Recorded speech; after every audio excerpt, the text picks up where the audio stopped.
So, the Koenigsegg Gemera. Gemera is actually a name my mother came up with for this car. It's Swedish for to give more. Ge mera. And then we pushed that together into a new word. So it became the Gemera. What does that mean? We believe this car really gives more. We have a full-size megacar. It is a mid-engine car. It gives the impression of being a mid-engine car. But inside, you have an interior space never before seen in even a GT sports car. You can be 4 2-meter persons fitting in this car, front and rear. You don't even need to move the front seats backwards or forwards to get in and out of the rear seat. The Koenigsegg door system really comes into play here, because you can park this car right next to another one, this close, and open the door fully. It's really practical. We have some sensors up here, so if you're in a low garage, it will stop a little bit early. But this is designed to fit in 95% of all garages in the world. But if you have a really low one, it will stop at an earlier angle. You also have sensors stopping the door going out if there would be an obstacle here. But it is also cleared for high curbs, which is practical. So the technology behind this car is truly unheard of. The combustion engine is 600 horsepower and 600 newton meters of torque from a 3-cylinder engine. It is really a little monster of an engine. It is only 2 liters, but it has twin turbo and it has 3 valves. And it is designed to run on renewable fuels. It is capable of being CO2 neutral, the engine and the car.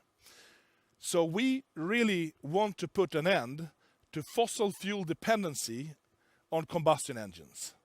And the advantage of doing that is that compared to a pure electric car, this one is at least 30% lighter than it would otherwise be with that range and power if it was pure electric. So you get a more agile, roomier car with better acceleration, better cornering, better braking, still CO2 neutral capable if you find the right fuel. It is flex fuel, so you can run on whatever you can find basically, but it is optimized and envisioned to run on renewable biofuels. And we really want to push that side of the automotive industry. Electric cars are great, but there are not enough charging stations around, and it's difficult to produce cells quickly enough for worldwide implementation. So this is a parallel track where you get a lighter car, more performance, CO2 neutral, basically emission free with all the particle filters and everything, and especially if you run on alcohols, it's extremely clean.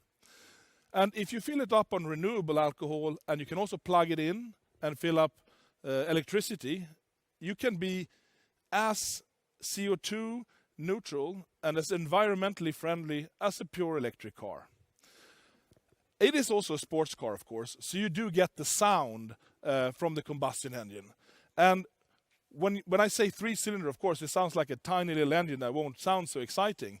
But if we open up the rear here, you will see that we have a titanium Akrapovic exhaust system that is tuned to make this engine sound amazing. And as it is a 2-liter engine, you have very big cylinders, even though they're only 3. So you get this guttural grunt, which really suits the character of the car. And if you come closer again, you can see in the back here, we have a pretty big boot space with 3 full-size carry-ons. And if you go to the front, we have, if we open up the front, we have space for 1 more. So for each passenger, there is a full-size carry-on. And of course, if you're only 3 persons, you can also use one of the rear seats for a bigger bag or a golf bag or something like that. It is truly designed for long-distance travel. If you fuel it up fully and charge it up fully, you have 1,000-kilometer range. That is quite exciting. Of course, you probably need to go to the toilet or something before you use up all of that energy, but we want to show you don't have to stop for any other reason than basically your own personal needs until you reach your destination. I haven't talked about power and performance yet. How about 3,500 Newton meters of torque? How about 1,700 horsepower? It is truly unheard of, the power level for a four-seater. Not only is it powerful four-seater, it is four-wheel drive. So the combustion engine, together with an electrical motor, drives the front axle. And the front axle has an hydraulic clutch for each output shaft. So you get torque vectoring on the front axle. In the rear, we have one 500 horsepower electrical motor with 1,000 Newton meters each for each rear wheel. So again, you get torque vectoring. So four-wheel drive, four-wheel torque vectoring, and four-wheel steering. So the chassis of this car is truly state-of-the-art.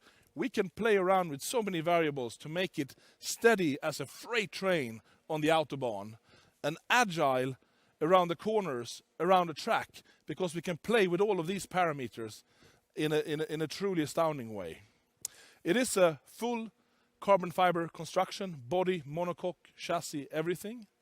It has a global rigidity of 40,000 Newton meters per degree from axle to axle, which is really astonishing for a four-seater.